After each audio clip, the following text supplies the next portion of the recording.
we don't need to talk about what you're doing good already with. We just need to go forward with getting better.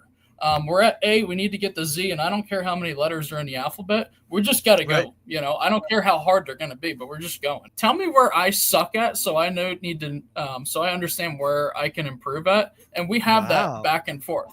And it's not like a beating you up kind of thing. It's like, hey, we don't need to talk about what you're doing good already with. We just need to go forward with getting better.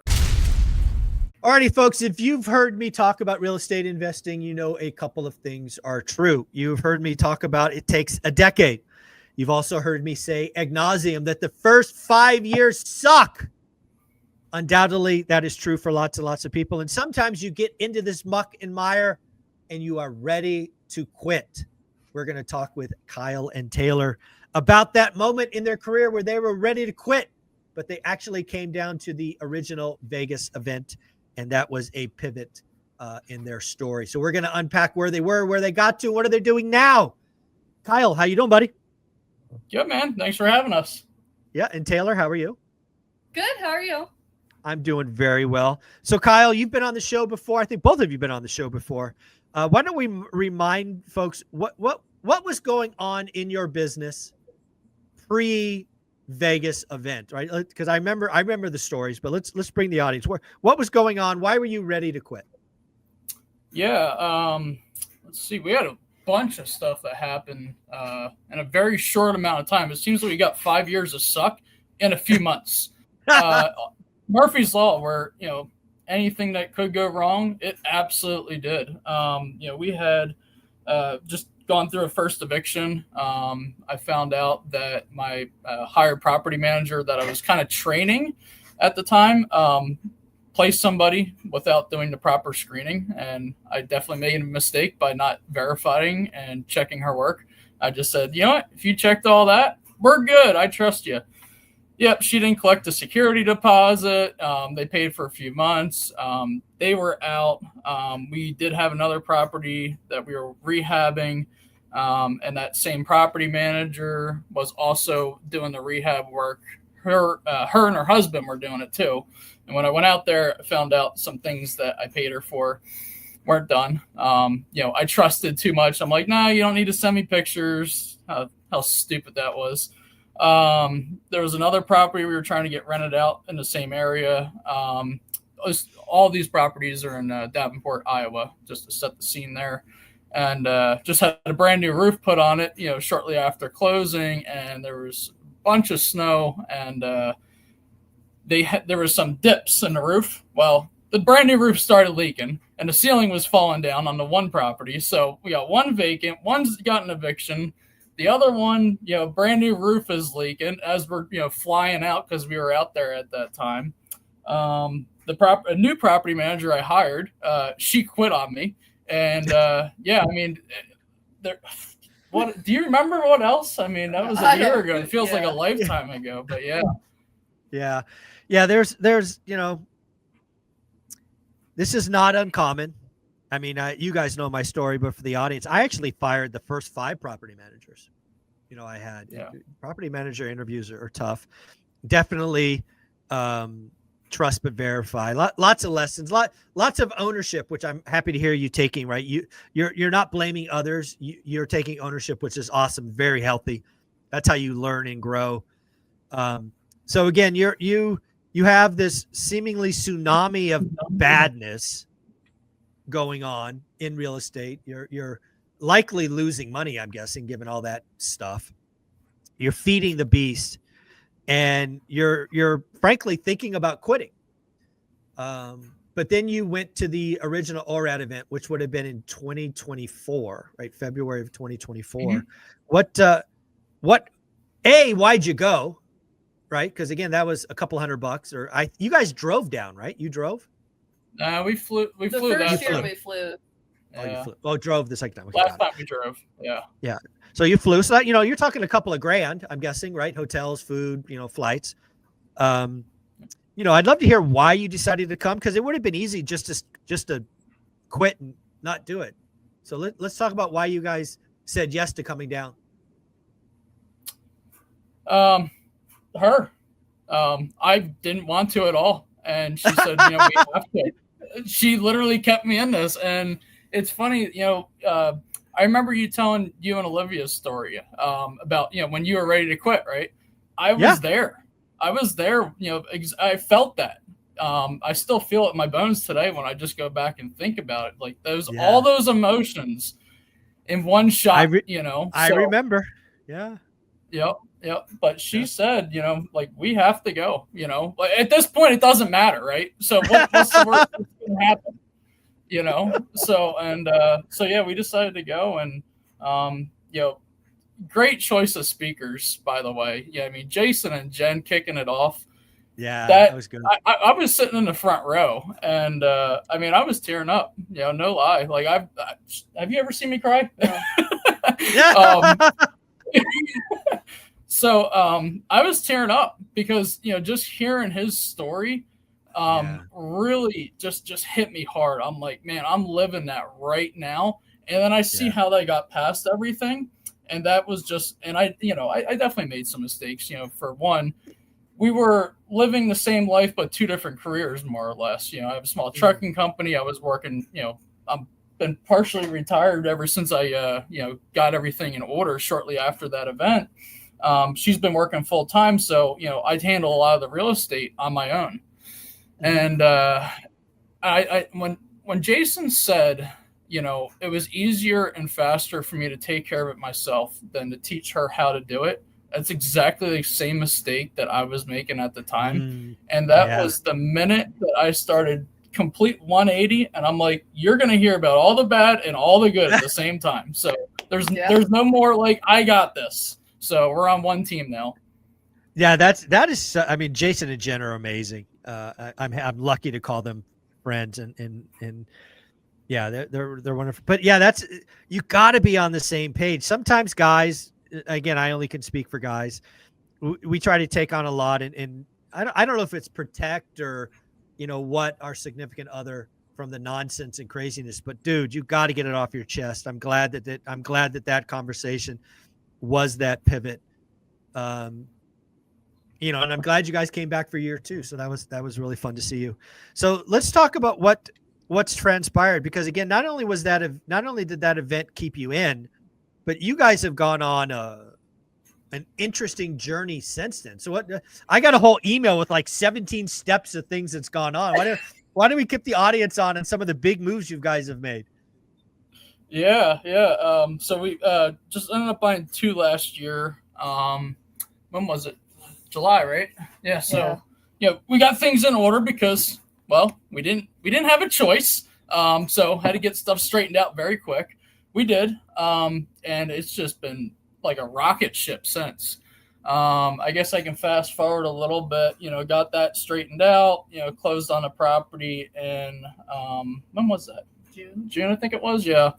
And then I was having some contractor issues. Seems to be everybody's nightmare is always contractors, no matter how many referrals you get. They do good for 3 or 4 jobs. And then it's like, after that, it's like, what happened? So why don't you tell me? You keep going. I'm not into the story yet. All right. So she was driving to work. She was driving to work the one day in July, heading up, and she whacked a deer at like 70 miles an hour in her 20-year-old Mustang. Oh, I'm guessing the Mustang did not do well. No. About $6,000 to fix it if I did it myself. Oh my gosh. So I was like, time to find something else to do. 20-year-old Mustang, $6,000. No, I'll keep the $6,000. Yeah. All right. Well, you were okay though? You were okay? Oh yeah. Minor heart attack, but yeah. First year I ever hit, so I was really nervous. I bet. Yeah, we don't have a lot of deer in at least not in the Bay Area. So that's got to be a frightening scene. So okay, so she hits a deer. Hits a deer. All of our vehicles are, 99 or older, more or less. And she was putting on 100 miles a day, 6 days a week, for her job, not making a whole lot. And I'm like, you know what? Like, now what? Like, most people would either take one of my vehicles, but my vehicles are older, but they're low mileage. And I'm trying to keep it that way. And it didn't pencil out. I'm like, for you to go up there to make this little bit of money to rack up all these mileage on my old trucks? Nah. And I'm like, well, you can buy another liability. No, that's not going to happen either. Or she's been wanting to be self-employed, since I've met her, really. And she always struggled with, I hope I'm not speaking for you, but she always struggled with direction of like what she wanted to do, because she's got so much experience in so many different things, a lot of physical labor. And at the time, I'm like, you know what? I'm having contractor issues. You're not making a whole lot.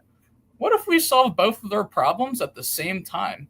Why don't you become the new contractor, head out to Iowa, 1,500 miles away from where we are, to rehab one property, had another one closing in September. She's got a little bit of experience in everything, but, not an expert in one specific category. And I'm like, you get your self-employment. I pay you just like a normal contractor. No discounts, right? For you, you make more money. In my head, I'm like, I get free labor. I just transfer it from my account to her account, Yeah, exactly. So, and it was only supposed to be for like 3 months or so. And she ended up being out there for about 5 months straight, not coming home at all. And so, traded one of my old vehicles from our buddy's Tahoe, bought a brand new enclosed trailer, a bunch of tools. She blew her whole savings account to do this, went all in. And she headed up to Iowa, and that's where she left in August. Yeah, I think it was August. August, and came home the end of January. January 28th is when I made it back home. Wow. So Taylor, how's that been? How's that transition been from a W-2 to an entrepreneur? How's that been for you? Well, I was fine up until the day I left. Then I started having some really bad anxiety. I cried the whole way out to Davenport because I've never left Montana. Born and raised here, small little country girl, going to a big city, never been anywhere on my own, and I was dying. I almost turned around several times. Wow. Other than that, it's been hard. But now that I'm almost a year into it, it's turned around and I'm doing good, and it's a lot better. So nice. But it was very hard. So I mean, just paint the picture for folks. You're born and raised in Montana, small towns. I had an internal chuckle. I didn't do it out loud. But when you called Davenport a big city, I did chuckle. Well, it is. I grew up in a town with like under 1,500 people. So Davenport's a big town. If that's there you go. Yeah, very cool. Yep, exactly. She thought it was New York City. Yeah. Oh, I love this story. This story is amazing. So let's fast forward to today. So you've been out there roughly a year. It sounds like you've worked on at least 2 properties. It sounds like. Yep. Are you having fun? Oh yeah. It's a blast. That's fun. Now, looking back on it now, it was a blast. But in the time that I was doing it, it wasn't fun. So let's paint a picture. Hard conversation. So let's paint a picture. What were some of the things that you did on one of these? Like, are you replumbing the house? Are you painting? Like, what are you doing in these? So the first one was just a punch list of some small things that the first contractor didn't do or finish. So that one wasn't really nothing. But the second one was a complete remodel, almost completely down to the studs in every room. So I did drywall, plumbing, electrical, flooring, remodeled the kitchen. I touched on everything, bathrooms, everything. Wow. So how big was this one? It was like 1,200 square feet, 1,800. What are we talking about? It was 2,000 square feet. Yeah, about that. That's a decent. So what, like 3-4 bedrooms? That's a decent sized house. 4 or 5. There was like a little bonus room that you could turn into a bedroom, so it'd be a 5th. Okay. All right. So that's a decent house. Go ahead, Kyle. Oh, sorry. I was just gonna say, it's funny because so she's seen pictures of that property. The first one, she's seen pictures of it. She was a little overwhelmed. I'm like, this is nothing, because wait till you see the next property you're going to. I just didn't tell her at the time. Hey, sweetheart, I know this one looks simple, but you got another one back here. Yeah. just wait. Life is really going to suck. You're going to want to come back to this in about a month. Yeah.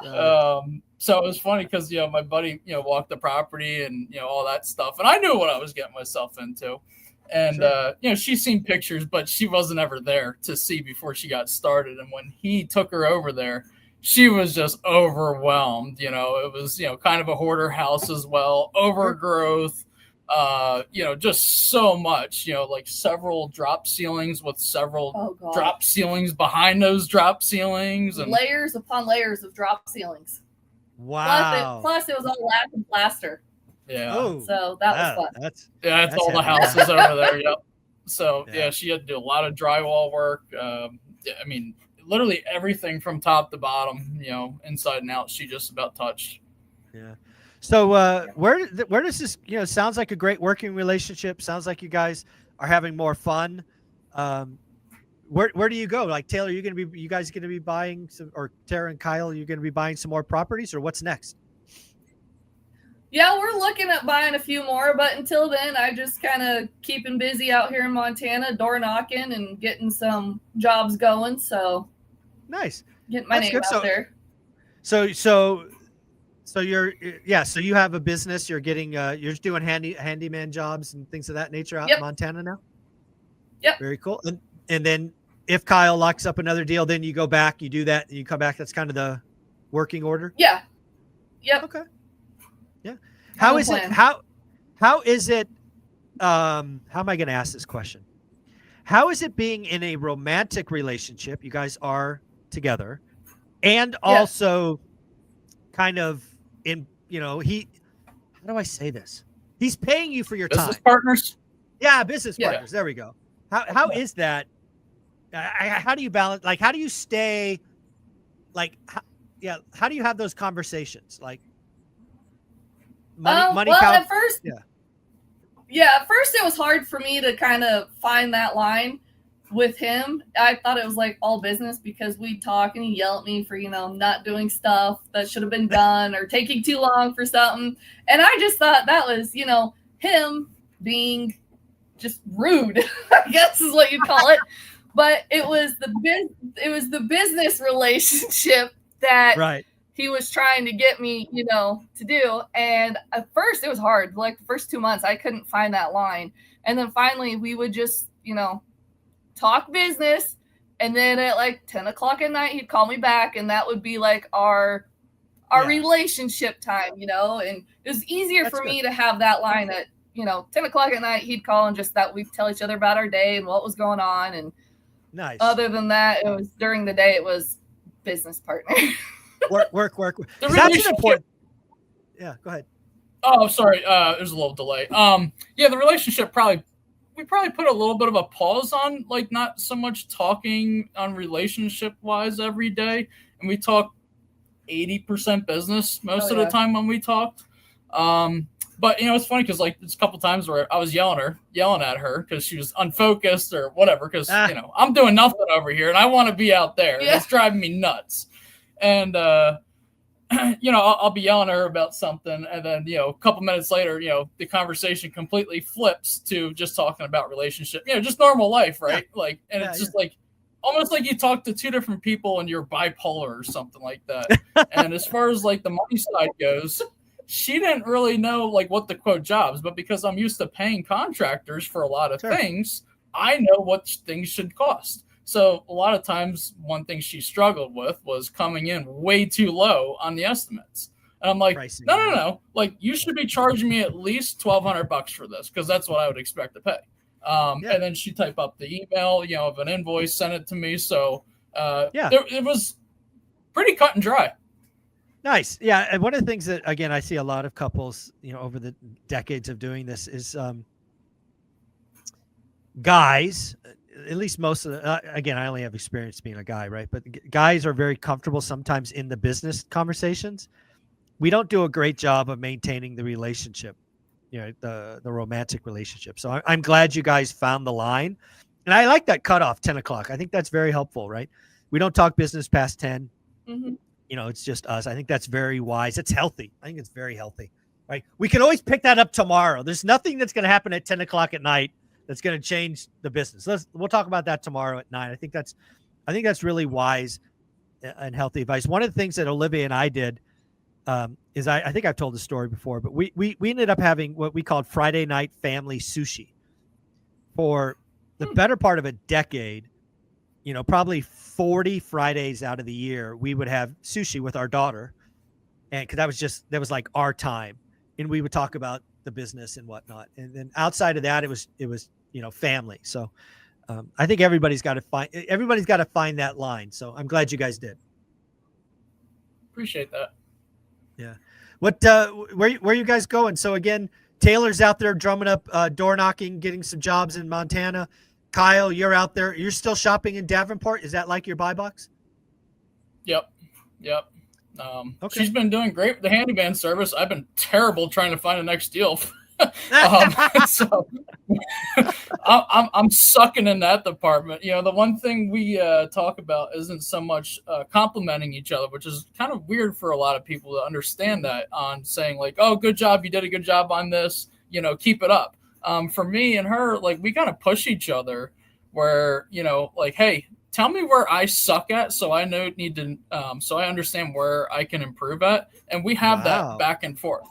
And it's not like a beating you up kind of thing. It's like, hey, we don't need to talk about what you're doing good already with. We just need to go forward with getting better.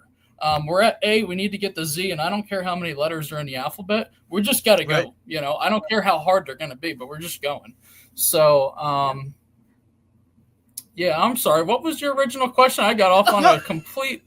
No, that's all great. I mean, this is constructive criticism. Looking for ways to improve. That's help. That's a sign of a mature relationship, and frankly, a sign of a healthy relationship. So, I'm going to assume, Kyle, it goes both ways. Taylor's free to tell you what you suck at, also. Oh yeah. Oh yeah. Yep. So trying to get. I'd like to get 3 more properties this year. It's been super hard. I'm hitting marketing really hard. Tons of networking. Just haven't got anything to pencil out. So it'll come though. It'll come. Yeah, it'll come. It's a numbers game. I do think I'm going to guess opportunities get a little easier for the next couple of months as demand falls off a cliff. I got to imagine a lot of demand is scared what's going on in the economy and tariffs and all of that. So it wouldn't shock me if A, properties that were in contract came back on the market, so maybe you get a second chance at them, or B, you find more motivated sellers. So my advice to you is just keep doing what you're doing. Know it's going to work. Know it's a numbers game. And heck, if you don't get a deal, you get to spend more time with Taylor. She's not off in Davenport, so that doesn't suck. Yeah, no doubt. Oh, that's hilarious. Go ahead. Oh, I was going to say she definitely. I close your ears. There you go. I'm proud of her. I don't tell her that, but she came. All right, you're good. She came such a long way, with the mental mindset, and we've been pushing really hard on improving mentally. We've took a lot of people would call extreme measures. Removing distractions. We live in a tiny house. We had one piece of furniture being a couch. That's gone. We removed the couch. We put a desk in its place. We got rid of the TV too. It used to be back there. Nice. So just trying to eliminate tons of distractions and just really work on mental mindset and moving forward. I like it. If somebody wanted to reach out, follow you guys, network, maybe get some jobs in Montana for you, how would they reach out or follow you guys? Are you on social media or what are we doing? I only have Facebook and an email for my contracting page. So, all right, what's your email? It's Redbone Contracting LLC at hotmail.com. All right, very cool. And Kyle, where would somebody reach out or follow you? Do you have social media? Just got the Facebook page. Yep. Okay. So Kyle Dorn, if you want to look me up. I'm in the one rental at a time community as well. There you go. Well, guys, you're amazing. I love this. I love the fact that, you were in some dark days, right? You had all those tsunami of events. I love the fact that Taylor said, get your ass to the event. The first session, Jason and Jen changed your life. And it's like the dawn is risen, the sun is up, things are better. So I think that's encouraging. Lots of people go through the suck. That's for sure. Guys, have a wonderful day. Thank you for being here. Thank you for being vulnerable. Appreciate it. Thanks for having us.